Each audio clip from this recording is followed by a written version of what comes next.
आज की वीडियो में हम ट्यूटोरियल देखेंगे सोनी A33 कैमरा का। देख सकते हैं दिखने में कुछ ऐसा दिखता है। इस ट्यूटोरियल को पूरा एंड तक देखेगा क्योंकि इसको देखने के बाद आपको समझ में आ जाएगा कि कैसे आप बेहतरीन फ़ोटोज़ ले सकते हैं इस कैमरा से, कैसे आप इससे वीडियो बना सकते हैं और इसकी क्या क्या इंपॉर्टेंट सेटिंग्स हैं और वो कैसे करनी है। सारी चीज़ें आपको समझ में आ जाएगी। अगर मेरे चैनल पर फर्स्ट टाइम आएगा है तो चैनल को कर लेना सब्सक्राइब, बाकी की वीडियोज़ को भी चेकआउट करना और बेल आइकन को भी प्रेस कर देना। तो जल्दी से शुरू करते हैं हम ट्यूटोरियल को। तो सबसे पहले मैं आपको दिखाता हूँ इसका मोड डायल। तो आप देख सकते हैं इधर पे आपको ये मोड डायल मिल जाता है। तो अगर आप फोटोग्राफी करना चाहते हैं तो आपको बेसिकली P, A, S और M इन 4 मोड को यूज़ करना चाहिए अगर आपको अच्छे फ़ोटो चाहिए। अगर आप इस कैमरे को ऑटो मोड पे यूज़ करेंगे तो कैमरा ही सब कुछ खुद कंट्रोल करेगा, आप कुछ भी कंट्रोल नहीं कर पाएंगे। तो सबसे पहले हम बात कर लेते हैं M मोड की। तो कैमरे को मैंने डाल दिया M मोड पे। M मोड पे हम शटर स्पीड और एपर्चर दोनों चीज़ों को सेट करते हैं और बाकी की चीज़ें कैमरा खुद ब खुद डिसाइड कर लेता है। अब देखते हैं हम कैसे हमें एपर्चर और शटर स्पीड को एडजस्ट करना है। तो इसको ऑन करने के लिए हम यहाँ से इस कैमरे को ऐसे ऑन कर सकते हैं। ठीक है, हमें सामने में एक डायल भी मिल जाता है। आप देख सकते हैं एक डायल हमें यहाँ पे मिल रहा है। उसके अलावा आपको जो भी चीज़ें चेंज करनी है आपको यहाँ पे इस स्क्रीन पे दिखाई पड़ जाएगी। तो भी आप देख सकते हैं आपको बहुत ही ज़्यादा डार्क ये इमेज दिखाई दे रही है क्योंकि हमारी शटर स्पीड बहुत ज़्यादा है या ISO की वैल्यू बहुत कम है। तो हमें, क्योंकि हम 18-55 वाला किट लेंस यूज़ कर रहे हैं, तो हम शटर स्पीड को कम करेंगे। शटर स्पीड को कम करने के लिए वो जो आगे में डायल था यहाँ पर, इस वाले डायल को हमें रोटेट करना होगा। अभी भी आप देख सकते हैं इस स्क्रीन पे आपको कुछ भी दिखाई नहीं पड़ रहा क्योंकि हमारी ये जो वैल्यूज़ हैं वो बहुत कम है। तो हमें थोड़ी लाइट बढ़ानी पड़ेगी। तो हमने एपर्चर की वैल्यू को F5 रखा हुआ है। एपर्चर को कैसे एडजस्ट करना है ये भी मैं आपको बता देता हूँ। ये जो ऊपर में प्लस माइनस वाला बटन है, आपको इसको दबाना है, AV प्लस माइनस ये वाला बटन, और ये जो आगे में डायल है इसको आपको रोटेट करना है। तो आप देखिए अब ये एपर्चर की वैल्यू चेंज हो रही है। तो एपर्चर की वैल्यू को हम मिनिमम रखेंगे, जितनी कम हम रख सकते हैं। ठीक है, F5 पे मैंने एपर्चर की वैल्यू को कर दिया। शटर स्पीड को मैं रखूँगा 1/50। 1/50 होने के बावजूद भी आप देख सकते हैं आपको कुछ भी नहीं दिख रहा है। वो इसलिए नहीं दिख रहा है कि हमें जो तीसरी चीज़ है उसको भी एडजस्ट करना पड़ेगा और वो है हमारा ISO। तो ISO को चेंज करने के लिए आपको ये बटन मिल जाता है, हम इसको दबाएंगे और हम यहाँ पे देख सकते हैं 100 से लेके इस कैमरे की 25,600 तक वैल्यू जाती है।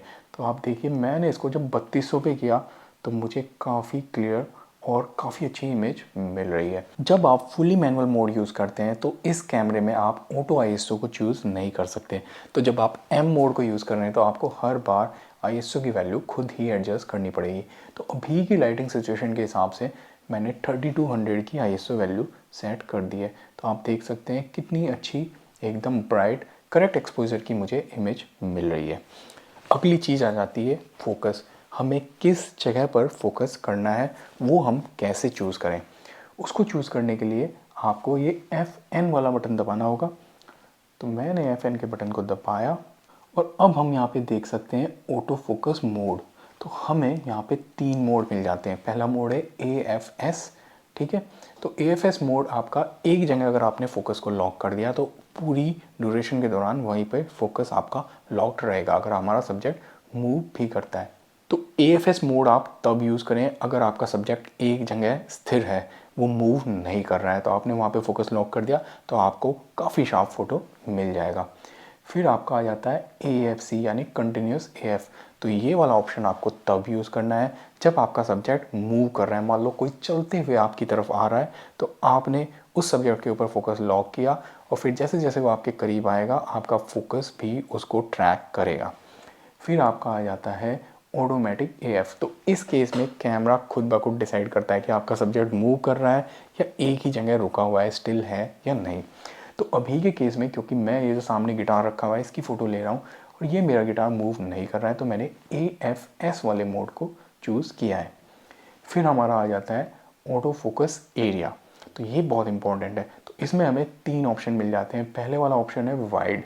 तो वाइड वाला ऑप्शन अगर आप चूज़ करेंगे तो आपका कैमरा खुद ब खुद डिसाइड करेगा कि कहाँ पे उसको ऑटो फोकस पॉइंट रखना है। तो अगर देखिए मैं इस शटर बटन को हाफ प्रेस करूँगा, जब आप इसको हाफ प्रेस करते हैं तो आपका कैमरा फोकसिंग करता है और इसको थोड़ा सा और उसके बाद आप दबाते हैं तो फ़ोटो क्लिक हो जाता है।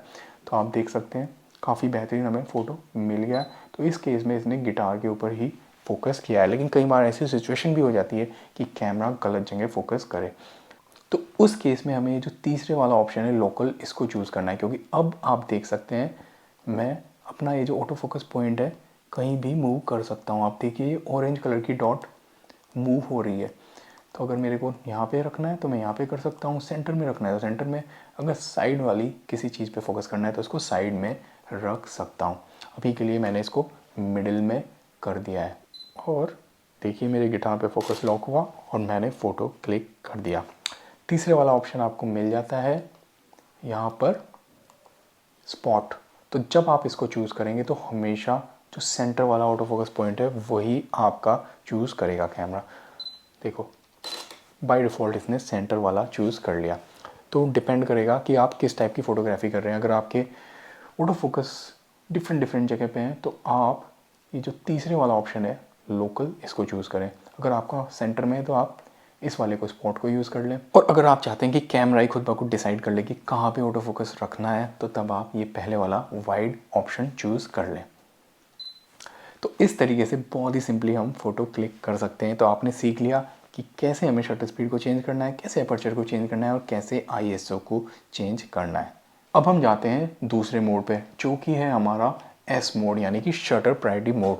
तो इस केस में हम सिर्फ और सिर्फ शटर स्पीड को सेट करेंगे और कैमरा अपर्चर की वैल्यू को अपने आप डिसाइड करेगा। तो हम देखते हैं कि कैसे हमें इस वैल्यू को चेंज करना है। तो आप देख सकते हैं स्क्रीन पे आपको एक डिस्क्रिप्शन भी मिल गया।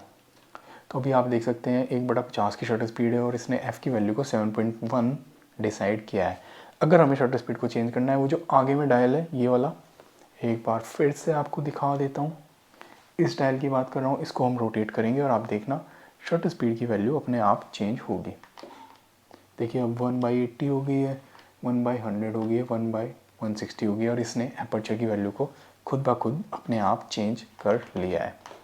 तो अभी के लिए मैं इसको 1/50 ही रखूँगा, क्योंकि मैं 18-55 का किट लेंस यूज़ कर रहा हूँ और लगभग मेरी फोकल लेंथ अभी 35 की है। तो उसमें मेरे को एक शार्प फ़ोटो मिल जाएगा 1/50 की शटर स्पीड पे। और ये जो f की वैल्यू है, यानी कि अपर्चर की वैल्यू, इस बार कैमरा खुद ब खुद डिसाइड करेगा, हम इसको चेंज नहीं कर सकते। एक बार हम देख लेते हैं ISO को। ISO को मैं डाल देता हूँ ऑटो पर।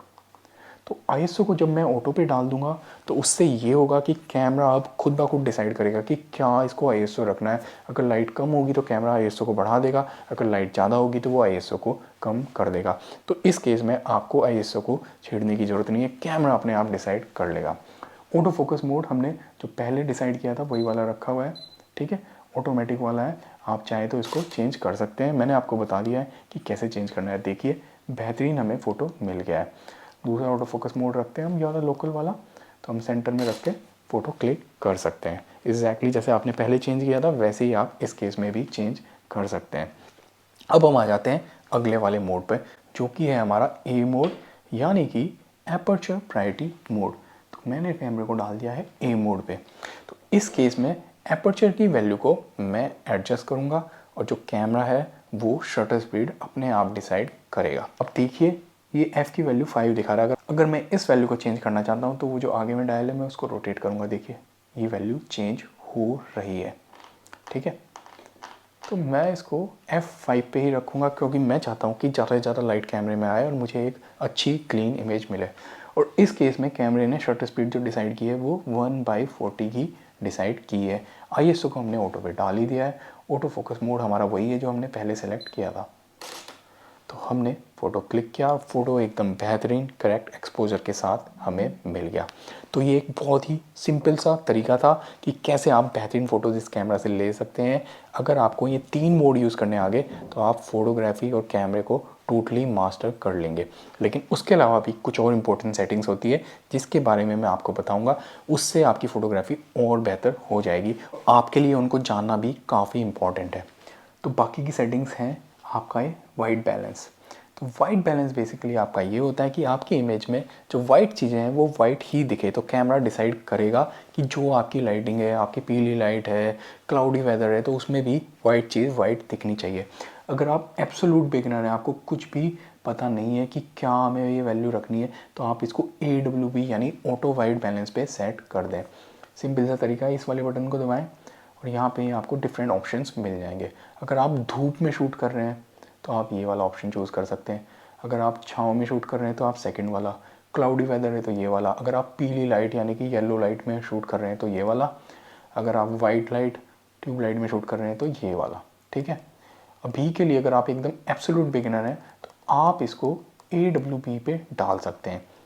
उसके अलावा अगर आप अपना खुद का कलर टेम्परेचर भी सेट करना चाहते हैं, जैसे कि इसमें आपको 5500 केल्विन का मिल रहा है, लेकिन आप इस वैल्यू को एडजस्ट कर सकते हैं। जो भी आपको लगता है कि हमारे कमरे में लाइट का टेम्परेचर है वो आप यहाँ पे सेट कर सकते हैं। तो ये सारे के सारे ऑप्शंस आपको यहाँ पे मिल जाते हैं।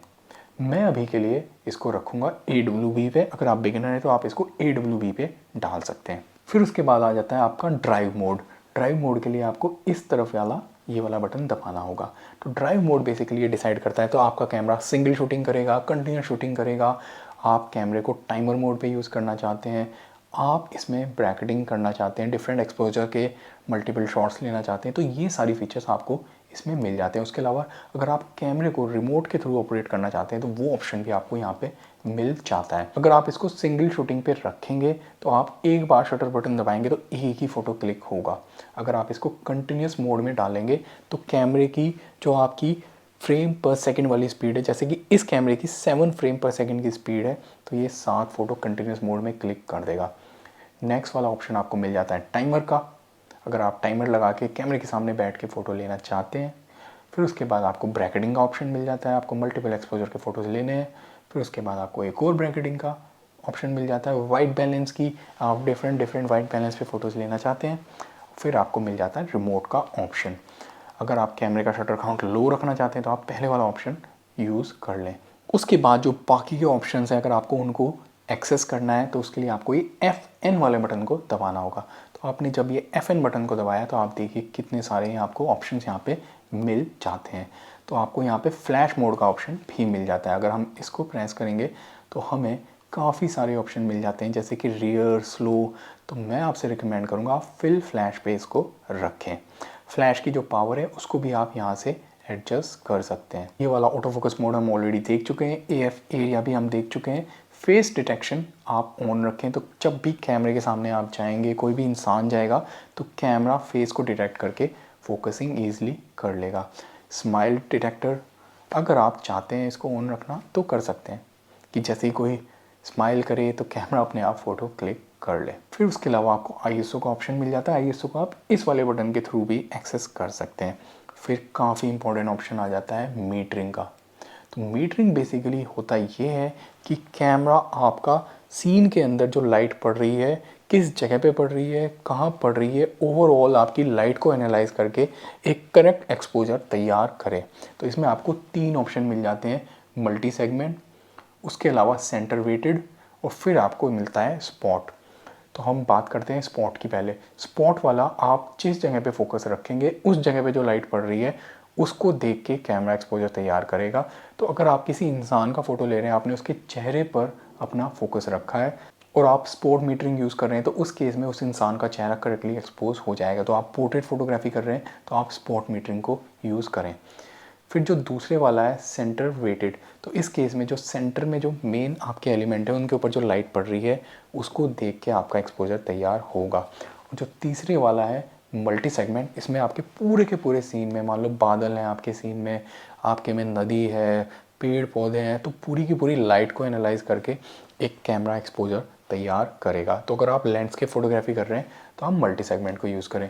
अगर आपके सेंटर में है आपके मेन सब्जेक्ट तो सेंटर वेटेड, और पोर्ट्रेट फोटोग्राफी कर रहे हैं या एक स्पॉट को आप चाहते हैं कि करेक्टली एक्सपोज्ड हो तो स्पॉट मीटरिंग को आप यूज़ कर सकते हैं। फिर उसके बाद आपको मिल जाता है फ्लैश कॉम्पनसेशन। तो इस वैल्यू को आप कम ज़्यादा कर सकते हैं। अगर आप इसको ज़्यादा करेंगे तो आपका फ्लैश ज़्यादा पावर के साथ फायर करेगा, कम करेंगे तो फ्लैश जब आपका फायर करेगा तो वो कम पावर के साथ करेगा। तो डिपेंडिंग ऑन द लाइटिंग की, अगर आप अंधेरे में शूट कर रहे हैं तो इसको बढ़ा सकते हैं, लाइट काफ़ी अच्छी है तो इसको आप कम कर सकते हैं। फिर आपका आ जाता है वाइट बैलेंस। वाइट बैलेंस को हम ऑलरेडी देख चुके हैं, इस वाले बटन से भी हम एक्सेस कर सकते हैं। फिर उसके बाद आपको HDR फोटोग्राफी के ऑप्शन मिल जाते हैं, तो आप इसको HDR ऑटो पे भी डाल सकते हैं अगर आप एक बिगिनर हैं। तो इस केस में ये 3 इमेजेस को डिफरेंट एक्सपोजर पे लेगा और एक हाई डायनेमिक रेंज वाली फ़ोटो क्लिक कर देगा। फिर उसके बाद आपके आ जाता है क्रिएटिव स्टाइल। तो बेसिकली ये आपके फ़िल्टर हैं, जैसे आपके इंस्टाग्राम में फ़िल्टर होते हैं तो आपको काफ़ी सारे फ़िल्टर मिल जाते हैं। विविड में आपको थोड़े रिच कलर मिलेंगे, पोर्ट्रेट में आपकी स्किन टोन थोड़ी सॉफ्ट आएगी, लैंडस्केप में भी आपको जो ग्रीन और जो बाकी कलर हैं ब्लू वो थोड़े से और रिच दिखेंगे। सनसेट वाले में देखो थोड़ा सा येलोइश हो गया, आपका ब्लैक एंड वाइट वाला फ़िल्टर मिल गया। तो मेरे हिसाब से ये इतना भी इम्पोर्टेंट नहीं है। अगर आप बिगिनर है तो आप इसको स्टैंडर्ड पे रखें। कोई भी आपको बाद में फ़िल्टर या कलर एडजस्टमेंट करने हैं तो आप पोस्ट प्रोसेसिंग में इमेज को एडिट करके कर सकते हैं। उसके अलावा आपको इस कैमरे में इलेक्ट्रॉनिक व्यू फाइंडर भी मिल जाता है, जो कि EVF हम बोलते हैं। इसमें आपका ऑप्टिकल व्यू फाइंडर नहीं है, तो उस वजह से कुछ हद तक ये कैमरा एक मिररलेस कैमरा की तरह भी है। तो जैसे ही आप इस जगह पे अपनी आँख लगाएंगे तो ये वाली जो स्क्रीन है ये एक्टिव हो जाएगी और ये वाली बंद हो जाएगी। तो आप इसको देख के भी अपनी सेटिंग्स एडजस्ट कर सकते हैं, इसे देख के भी आप फ़ोटो क्लिक कर सकते हैं। और आपको ये स्क्रीन भी मिल जाती है जो कि किसी भी डायरेक्शन में आपकी रोटेट हो जाती है। अभी ये ट्राइपॉड पे लगा हुआ है तो इस वजह से ये पूरी नीचे तक नहीं जाएगी, लेकिन अगर आप बगैर ट्राइपॉड इसको यूज़ कर रहे हैं तो ये पूरी की पूरी फ्लिप डाउन हो जाती है और आप व्लॉगिंग भी कर सकते हैं। उसके अलावा आपको एक काफ़ी इंपॉर्टेंट बटन यहाँ पे मिलता है AF और MF का। तो अगर आप इसको MF पे डाल देंगे तो आपका ये जो लेंस है ये ऑटो फोकस करना बंद कर देगा। तो अब ये सिर्फ मैनुअल फोकसिंग ही करेगा। तो अगर आपका कैमरा ऑटो फोकस नहीं कर रहा है तो आप एक बार इस वाले बटन को चेक कर लें कि ये AF पे है या नहीं। कई बार आप चाहते हैं कि हम मैनुअल फोकस ही करें तो उस केस में आप इसको MF पे डाल सकते हैं। तो फोटोग्राफी के लिए तो था ये छोटा सा ट्यूटोरियल। अब हम इस कैमरे का वीडियो मेकिंग के लिए कैसे इस्तेमाल कर सकते हैं, कैसे बेहतरीन वीडियो बना सकते हैं उसका ट्यूटोरियल देखते हैं। इस कैमरा से आप फुल HD में बेहतरीन वीडियो बना सकते हैं और आप इसमें अलग से माइक भी कनेक्ट कर सकते हैं। अगर आपको इस कैमरा से वीडियो बनानी है तो मैं रिकमेंड करूंगा कि आप M मोड को यूज़ करें, क्योंकि M मोड में आप अपर्चर और शटर स्पीड सारी चीज़ों को मैनिपुलेट कर सकते हैं, एडजस्ट कर सकते हैं। तो मैंने इसको M मोड पे डाल दिया है। तो अब मैं ये जितनी भी सेटिंग्स हैं इनको चेंज कर पाऊँगा। तो अगर मैं एक येलो लाइट में घर के अंदर शूट कर रहा हूँ तो मैं रिकमेंड करूँगा कि आप 1/50 की शटर स्पीड रखें अगर आप इंडिया, पाकिस्तान या यूरोप में हैं, क्योंकि यहाँ पे जो आपकी लाइट है वो 50 हर्ट्ज़ की फ्रीक्वेंसी पे चलती है। अगर आप कोई और शटर स्पीड रखेंगे तो आपकी वीडियो में एक फ्लिकर इफेक्ट आ जाएगा। तो मैंने अपनी शटर स्पीड को कर दिया है 1/50। एपर्चर की वैल्यू आप जो चाहे वो रख सकते हैं। अब हमें तीसरी चीज़ जो एडजस्ट करनी है वो ISO है। जैसे हमने पहले किया था वैसे ही हम दोबारा से कर लेते हैं। 3200 पे एक अच्छा ISO हमें मिल रहा है। अब हमें वीडियो रिकॉर्डिंग को स्टार्ट करना है। तो आप देख सकते हैं यहाँ पे आपको एक रेड कलर का बटन मिल जाता है और हम इसको जैसे ही प्रेस करेंगे हमारी वीडियो रिकॉर्डिंग स्टार्ट हो जाएगी। तो मैं इसको प्रेस करता हूँ और आप देख सकते हैं रिकॉर्डिंग स्टार्ट होगी। यहाँ पे टाइम भी चल रहा है और इस केस में इस कैमरा में आपकी कोई भी रिकॉर्ड लिमिट नहीं है। तो 106 मिनट की ये वीडियो बना सकता है। अगर आप बड़ा कार्ड यूज़ करेंगे तो और भी लंबी ये वीडियो बना सकता है। और अगर आपको इसमें माइक कनेक्ट करना है तो माइक भी आप कनेक्ट कर सकते हैं। माइक कनेक्ट करने के लिए आपको यहाँ पर एक पोर्ट मिल जाता है। ये देखिए यहाँ पे आपको पोर्ट मिल जाता है। तो काफ़ी अच्छी आप इससे ऑडियो कैप्चर कर पाएंगे। तो देखिए आपकी वीडियो रिकॉर्डिंग स्टार्ट हो गई है। सिर्फ एक ही ड्रॉबैक है वीडियो रिकॉर्डिंग में, आप वीडियो रिकॉर्डिंग के दौरान खुद डिसाइड नहीं कर सकते कि कहाँ पे आपको ऑटो फोकस करना है। कैमरा ही डिसाइड करेगा कहाँ उसको ऑटो फोकस करना है। अगर आप चाहते हैं कि खुद डिसाइड करें ऑटो फोकस कहाँ करना है तो आप इसको डाल दें AF से MF पे और फिर इस लेंस को इस तरीके से घुमा के मैनुअली फोकसिंग करके आप अपना फोकस पॉइंट एडजस्ट कर सकते हैं। तो बहुत ही सिंपल है इस कैमरे से वीडियो बनाना। और वीडियो को स्टॉप करना है तो वापस से आप इस वाले बटन को दबाएं और हमारी जो रिकॉर्डिंग है वो स्टॉप हो गई है। थोड़ा सा उसको टाइम लगेगा कैमरे के अंदर सेव करने के लिए। हमारी वीडियो अब सेव हो गई है। अब इस कैमरे का मैं आपको मेनू सिस्टम भी दिखा देता हूँ कि क्या क्या आपको डिफरेंट ऑप्शंस मिल जाते हैं जो कि आपके इंपॉर्टेंट ऑप्शंस है। हर एक ऑप्शन को हम नहीं देखेंगे, जो सिर्फ इंपॉर्टेंट ऑप्शंस है उनको हम देखेंगे। मेनू को आपको खोलने के लिए यहाँ पर एक बटन मिल जाता है। इस बटन को हम दबाएंगे तो हमारा मेनू यहाँ पे स्क्रीन पे खुल गया है। तो आप देख सकते हैं फोटोग्राफी का हमें यहाँ पे अलग मेनू मिल रहा है। फोटोग्राफी के अंदर आपके 3 ऑप्शंस मिल रहे हैं। तो यहाँ पे आपको इमेज साइज़ मिल जाता है। तो आप इसको हमेशा लार्ज पे रखें ताकि आपको मैक्सिमम क्वालिटी मिले। ठीक है। इमेज का जो आस्पेक्ट रेशो है आप इसको 3/2 भी रख सकते हैं, 16:9 रखेंगे तो थोड़ा सा और वाइड हो जाएगा। ठीक है, इमेज की जो क्वालिटी है इसको आप फाइन पे रखें, फाइन पे आपको मैक्सिमम क्वालिटी मिलेगी जेपीईजी की।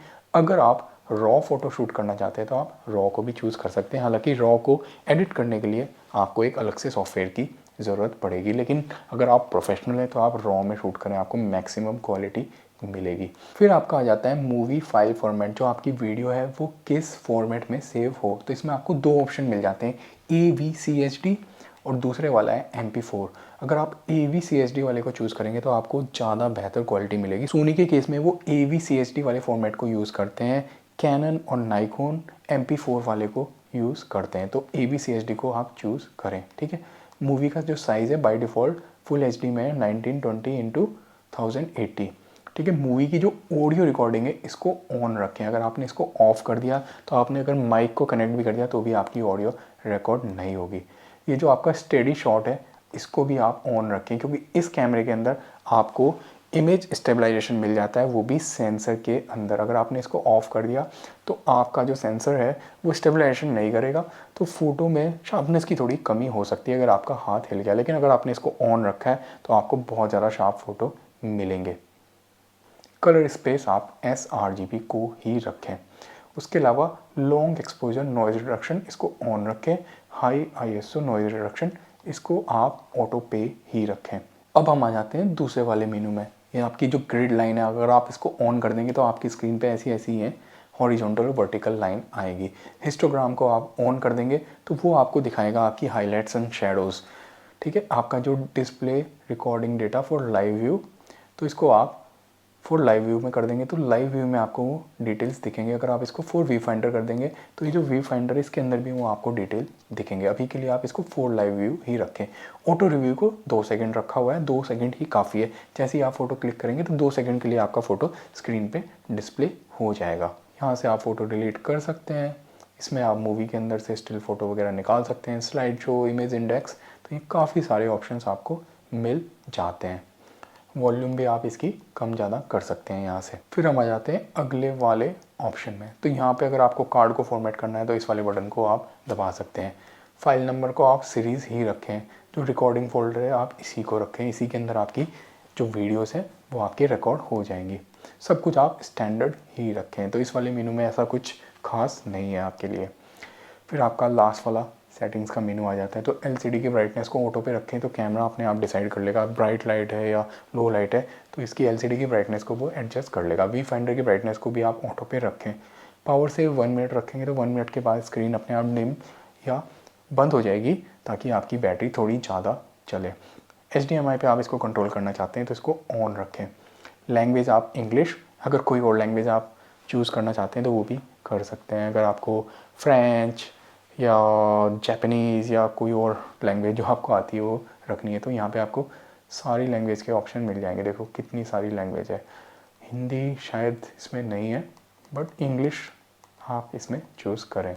हेल्प गाइड ऑन आप कर देंगे तो आपको काफ़ी सारे जो ऑप्शंस स्क्रीन पे दिखाई पड़ेंगे जो आपकी हेल्प करेंगे डिफरेंट मेनू और सेटिंग्स को देखने के लिए।